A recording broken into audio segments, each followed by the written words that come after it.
Hello everyone, welcome to the video. In this video, we're going to be breaking down some of the new changes that came with Operation Shadow Legacy when it comes to sights. Now, this is going to be one part of a 4-part series on a lot of the changes that came to how sights work, including sensitivity, reticle opacity, reticle color, and the different sights that Ubisoft added with the variations in optic zoom level. This video is going to be focused around reticle color. For those of you who do not know, Ubisoft recently added the ability to change the color of your reticle. This can be done by heading over to the options menu, going all the way to the right, clicking on the accessibility tab, and toggling this drop-down menu where you can change your sight color to whatever you want it to be. Now, just for the record, sight color is not going to be something that's going to lose you rounds or win them. It might be the difference between a kill or two in very specific situations, but there are some situations that can be avoided if you avoid certain reticle colors. And I've spent a good deal of time over the past few weeks playing with these different reticle colors in Ranked, and here's a couple conclusions that I've drawn from my playtime with them in Ranked and T-Hunt. I would recommend avoiding these reticle colors for the following reasons. Red, because it blends in with blood when you shoot an enemy. You can lose track of the sight sometimes as you're firing into someone and the blood is coming out. Black, because it does not contrast well against enemy players' bodies, especially like Ash, who has an all-black suit, and most of the FBI operators. And the dark blue reticle for a similar reason to the black one. It does not contrast well against a lot of the textures in the game. Now, despite what I've just told you, reticle color is almost 99% preference. There are a lot of types of players in Siege who are willing to sacrifice an objective advantage to use something they prefer more. For example, I like to take hollow sights and non-magnified optics over things like the ACOG just because I find them easier to use, even though ACOGs and more magnified sights do give me an objective advantage. It may be the same for reticle color in Rainbow Six Siege, but right now what I'm trying to do with this video is break down sight color in an objective and unbiased way. Now, if you've not gone in game and played with all the different sight colors, you might not know what you like, so I'm gonna go ahead and show you all the sight colors right now. It shouldn't take too long.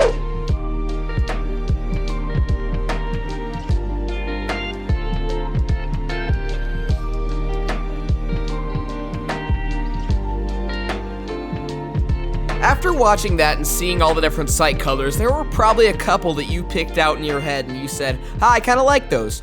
But I would recommend trying them in T-Hunts. And here's how I would judge whether the sight is good or not for you, because it's going to vary between people.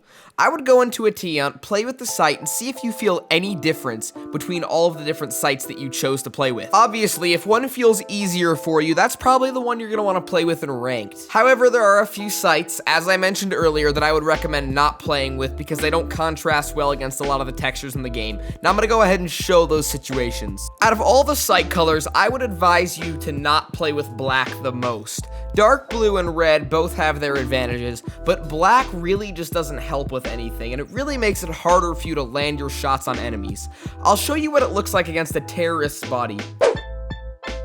As you can see, the black reticle nearly blends in perfectly with the terrorist's uniform, and that isn't even a black uniform, that's gray. Against Rook's uniform, it's almost invisible, and even if it was a gray uniform, it makes it a lot harder to see, and it decreases your reaction time when it's harder to make a differentiation between your sight and the actual player that you're trying to shoot at. But wait, wouldn't that mean that the white crosshair is actually better for shooting at enemies?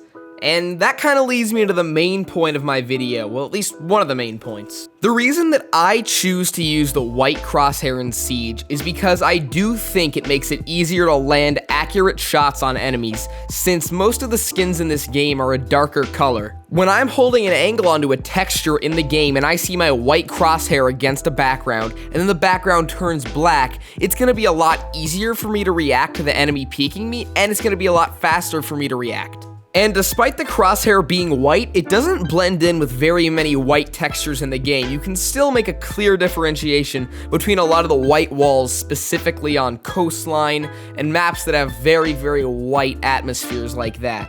However, the main problem I see with the white sight is shooting from outside to inside. Now, this is not an issue on all maps, but specifically coastline. There are some serious issues using the white sight when you peek a window or look at the sky when you're trying to shoot a cam.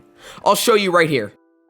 As you can see, it's incredibly challenging to differentiate between the background and the reticle itself. Well, you're probably wondering now, doesn't that make the white sight terrible? bad, unviable, whatever you want to call it, like the black sight where it blends in with stuff?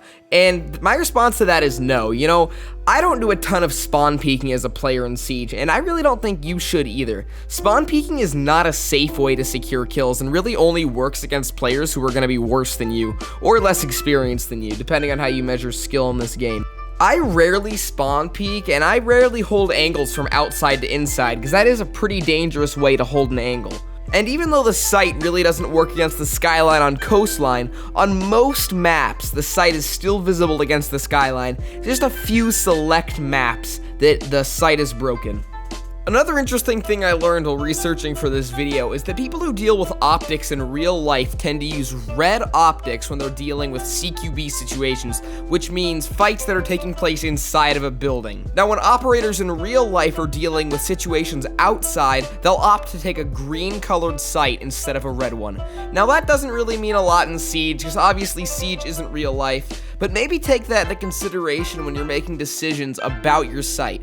How much time do you spend looking outside? Do you spawn peek a lot? Do you hold a lot of angles from outside to inside? Do you peek windows frequently? Basically, if you're a more aggressive player, you might want to consider taking the green sight if you're peeking outside a lot. Since we do have some extra time in this video, I'm going to take the last few minutes to talk about sight opacity.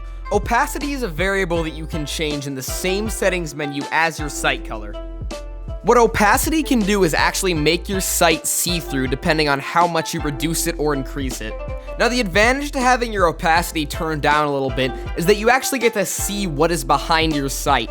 So what this can do is help you if you're aiming at a person's head. It'll make it a little harder for you to lose track of their head as you're firing at them because you can see their head through the sight reticle.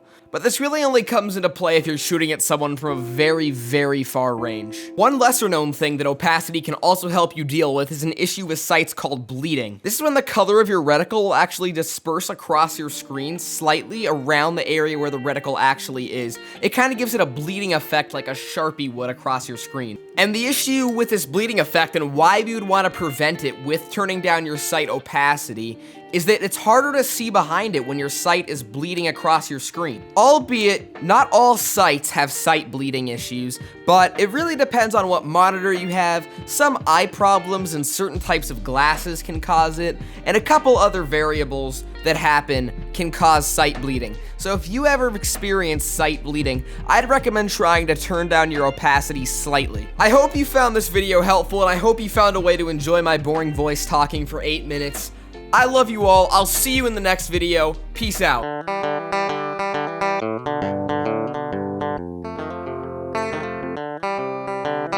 Yeah.